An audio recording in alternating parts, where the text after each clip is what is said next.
विमर्श हुआ।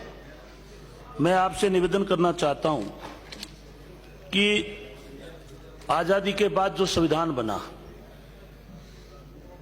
क्योंकि उससे पहले राजतंत्र था और हम सभी अंग्रेजों के गुलाम थे। बाबा साहब ने जो संविधान बनाया, इसमें यह शर्त रखी कि हमारे देश में विभिन्न जातियां हैं और विभिन्न धर्मों के लोग रहते हैं। उसमें जो जाति और जनजाति, अनुसूचित जाति जो गांव में रहती थी उनको अनुजाति का दर्जा दिया गया और जनजाति वो की जंगलों में रहती थी। लेकिन मैं अभी जो देखता हूं, और बाबा साहब ने अपनी पुस्तकों में भी लिखा है कि जनजाति के साथ में इतना अस्पृश्यता का व्यवहार नहीं होता था, छुआछूत का व्यवहार नहीं होता था। जाति जो है अनुसूचित जाति, उसके साथ छुआछूत का व्यवहार था। यह कोई गरीब उन्मूलन प्रोग्राम नहीं था।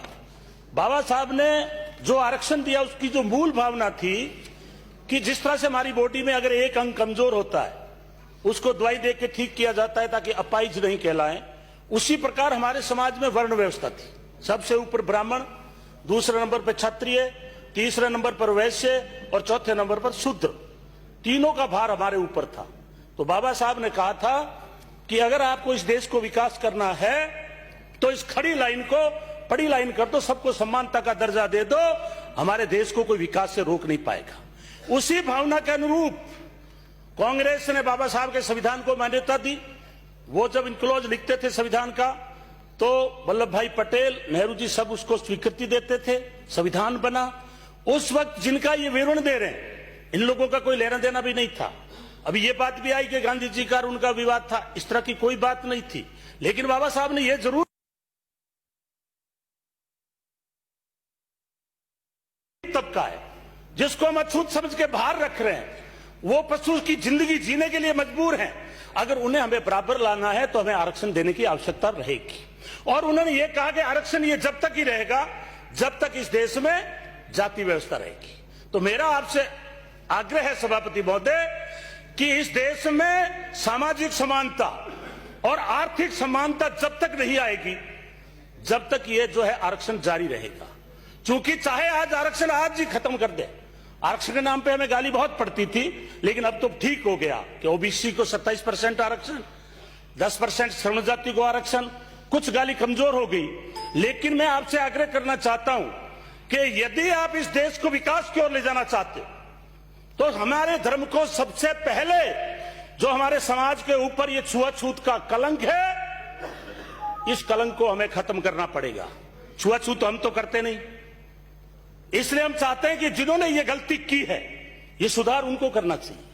आज मैं देख रहा हूं एससी और एसटी के मुद्दे पर ज्यादातर एससी और एसटी के एमएलए बोल रहे हैं। मैं तो कहता हूं श्रमण जाति के नेताओं को बोलना चाहिए, ये बात गांव में जाके बोलनी चाहिए कि आज पूरे विश्व के अंदर एक बात की चर्चा है कि ये देश ऐसा है जो जातियों में बंटा हुआ है।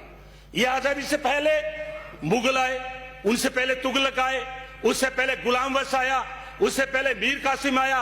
मुझे याद आता है अटल बिहारी जी का एक वीडियो देखा मैंने, वो गजनी गए, उन्होंने कहा मैं गजनी देखना चाहता हूं। लोगों ने कहा गजनी देख के क्या करोगे? गजनी देखा एक छोटा सा गांव। तो अटल बिहारी जी ने कहा कि मैं गजनी इसलिए देखना चाहता हूं कि गजनी बदमाश साथ में 10-20 असामाजिक तत्व लेकर 16 बार सोमनाथ के मंदिर को लूट गया। यहां ज्यादा संख्या नहीं थी उसके पास, इसलिए उसने कहा मैं गजनी देखना चाहता हूं। तो वो क्यों लूट गया? क्योंकि हमारा समाज जाति और वर्ण व्यवस्था में फंसा हुआ था, हमारा में एकता नहीं थी।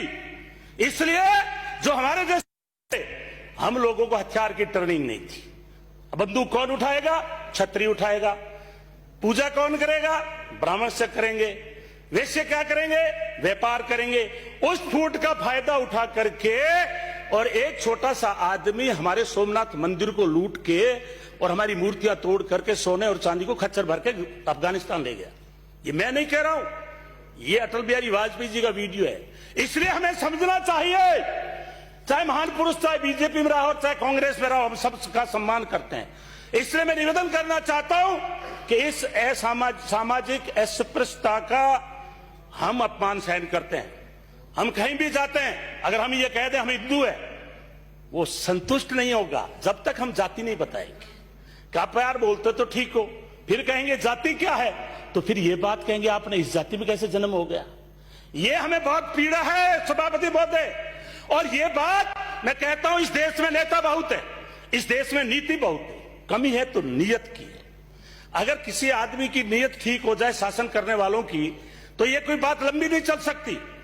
क्योंकि डॉक्टर अंबेडकर ने कहा था संविधान बड़ा है, लिखित है, पूरे विश्व में प्रशंसा होती है आज भी, लेकिन अगर संविधान को चलाने वाले लोग, सत्ता में बैठने वाले लोग अगर इस संविधान को ठीक तरह से नहीं चलाएंगे तो ये संविधान गलत कहलाएगा, गंदा कहलाएगा। इसलिए मैं आपसे निवेदन कर रहा हूं कि यदि आप लोग हमें आरक्षण दे रखा है, लेकिन अगर शासन चलाने वाले ठीक नहीं होंगे तो आरक्षण पूर्ण रूप से लागू नहीं होगा। और जब तक हमारी सामाजिक और आर्थिक स्थिति ठीक नहीं होगी तो हम कभी रोड मांगेंगे, कभी हम स्कूल मांगेंगे, फैक्ट्रियों की दौड़ में तो हम है ही नहीं। अभी तो हम सरकारी नौकरियों में उलझे हुए पड़े हैं, उसमें भी मलाई वाले पद हमारे वालों को कम मिलते हैं। हमारे को पद कौन से मिलेंगे, सभापति पद वो मिलेंगे जो लूखे सूखे हैं। इसलिए मैं ज्यादा उस गहराई में नहीं जाना चाहता। अगर पिछली सरकार में देखेंगे तो कोई ढंग का कैबिनेट मंत्री भी एससी का नहीं मिलेगा, तो हम तो आपके ऊपर आधारित रहते हैं। इसलिए मैं आपसे आग्रह करना चाहता हूं, और यदि हमारा कोई तेज तर्राट आदमी बोल गया तो टिकट की गड़बड़ हो जाएगी, टिकट कट जाएगी उसकी। इसलिए पिछली बार कुछ लोग बीजेपी में बोले, डांगाबाज कांड हुआ, एक एमएलए चली गई, थोड़े दिनों बाद मैंने पढ़ा कि कोटा में पुलिस के द्वारा पिटाई हो रही है, उसके ऊपर मुकदमा उल्टा हो रहा है।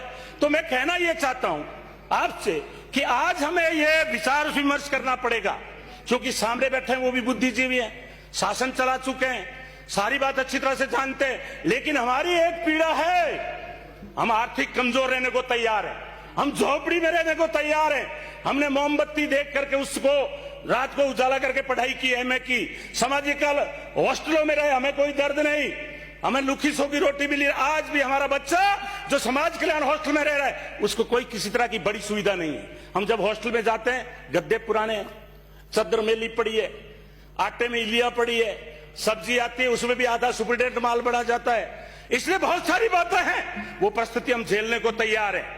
पानी एक समय था कि 2-2 किलोमीटर से लाके पीते थे, लेकिन आज मैं कहना चाहता हूं सभापति महोदय कि अगर हम 200 आदमी ये सोच लें कि हमारे देश में समानता हो, जाति के नाम पे किसी को अपमानित ना किया जाता हो, जाति के नाम पर के ऊपर से पानी नहीं पिलाया जाता हो। जब मैं नोखा में गया सभापति महोदय, मेरे से जो पहले एमएलए थे उनको खाने के बर्तन साथ में रखने पड़ते थे, उनको पानी का लोटा साथ में रखना पड़ता था। मैं तो कहता हूं एक दिन अछूत बन के हमारी तरह आप जी के देखो, ताकि आपको एहसास हो कि अछूत का जीवन क्या है। इसलिए मैं आपसे आग्रह करना चाहता हूं सभापति महोदय कि मैं ना आपसे धन की मांग कर रहा हूं, वो जो सुविधा है सभी आप इस संविधान के अंदर वो दें। मैं तो आपसे एक ही मांग कर रहा हूं, हमें आत्म सम्मान चाहिए। आप जाति के नाम पर हमें नीचा मत समझिए, इससे ये आपके भी देश में कलंक लगा हुआ है। अगर इस कलंक को जल्दी से जल्दी जितना मिटाओगे उतना ही आप विश्व में जो है बराबर का दर्जा प्राप्त करेंगे। क्योंकि आज आप विश्व शक्ति कहलाते हो, आप विश्व गुरु कहलाते हो, बड़ी बड़ी हम बात करते हैं, लेकिन डॉक्टर ने कहा था और उससे पहले उन्हें गुरु ने कहा था कि शिक्षा के बगैर कुछ भी नहीं है, शिक्षा एक शेरनी का दूध है। आज आईएएस बने बैठे हैं, आज सभापति महोदय आप बैठे हैं, हमारे प्रतिपक्ष के नेता बैठे हैं। अगर हम एजुकेटेड नहीं होते, हम किताबें नहीं पढ़ते, हमें ज्ञान प्राप्त नहीं होता। इसलिए हम अंधविश्वास की तरफ बदले जाइए। आज पूरे देश का पिछले 5 साल में माहौल खराब है, जाति और धर्म के नाम पे लोगों को मारा जा रहा है, जगह जगह दंगे करवाए जा रहे हैं। आखिर ये कौन करवा रहा है? क्या कोई विदेशी ताकत है यहाँ पे?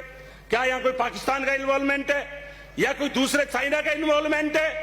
मैं इसलिए निवेदन करना चाहता हूं सभापति महोदय कि अगर हम देखते हैं वीडियो, एक गरीब दलित बच्चे को पीट के बुरी तरह से बांध के पीट के हत्या कर दी जाती है। एक अल्पसंख्यक के, चलो अल्पसंख्यक की आज बात नहीं करेंगे, एससी की बात, फिर भी किसी भी जाति और धर्म के नाम पर उसको अपमानित मत करो। आज यूपी के अंदर राम राज्य है, वहां आज गांव के गांव में दलितों को पीटा गया। इसलिए मैं आग्रह करता हूं कि जो भी अपराध करेगा वो दबंग जाति का होगा, 2 मिनट में, और दबंग जाति का नेता ही यहाँ पावरफुल होगा, तो फिर आखिर उस अपराधी को कौन पकड़ेगा? इसलिए मैं हाथ जोड़ के निवेदन करता हूं, हमें आप कुछ मत दो, लेकिन हमें बराबर का सम्मान दे दीजिए, ताकि हमारे देश की तरक्की हो और विश्व में जो हमारा असामाजिकता का जो कलंक लगा हुआ है, इस हम कलंक को मिटा सके, ताकि आपको बार बार धर्मांतरण के नाम पे प्रदर्शन नहीं करना पड़े। एक आदमी की क्या औकात कि ईसाई धर्म के नाम पे वो धर्मांतरण करा रहा है?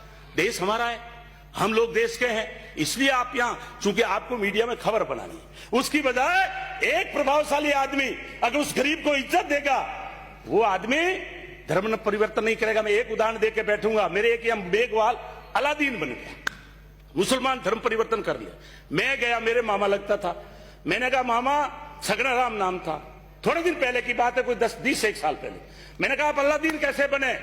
उन्होंने कहा गोविंद राम, मेरे पे 20,000 रुपया कर्जा था, मैं किसी के पास जाता हूं बढ़िया उधार नहीं देता, किसी के पास जाता हूं उधार पैसा नहीं देता, किसी के पास जाता हूं कि पानी पिला तो जाति पहले पूछते हैं। आज मैं अलादीन बन गया हूं, मस्जिद में बैठा हूं, चारों तरफ से आराम से मेरे को नॉन वेज बकरे बढ़िया बढ़िया काट के खिलाते हैं, अच्छी मेरी सेवा करते हैं, मौलवी जी कह के मेरे को बतलाते हैं। मेरे तो कलंक मिट गया छुआछूत का। इसलिए मैं निवेदन करना चाहता हूं कि गरीब आदमी, गरीब जातियां, हम गरीबी से पीड़ित नहीं है, लेकिन आप जो अपमान करते हो, छुआछूत करते हो गांव में, हम उससे पीड़ित हैं। मैं ये नहीं कहता कि जो माननीय सदस्य बैठे आपकी भावना गलत है, लेकिन अभी तक आपका प्रचार का मुद्दा होना चाहिए गांव में कि मेरे सवर्ण जात के भाइयों, ये दलित हमारा भाई है, इसने कभी देश के प्रति विद्रोह नहीं किया, कभी भीखा रहा तो विद्रोह नहीं किया, हमारे घरों में ये काम करने वाले लोग, हमारी सफाई करने वाले लोग, और हम इसके साथ छुआछूत कर रहे हैं। इसलिए मैं निवेदन करना चाहता हूं सभापति महोदय कि अगर हमें देश को विकास की ओर ले जाना है तो बाबा साहब ने एक कहा है, वे धन्य हैं जो अनुभव करते हैं कि जिन लोगों में हमारा जन्म हुआ है उनका उद्धार करना हमारा कर्तव्य है।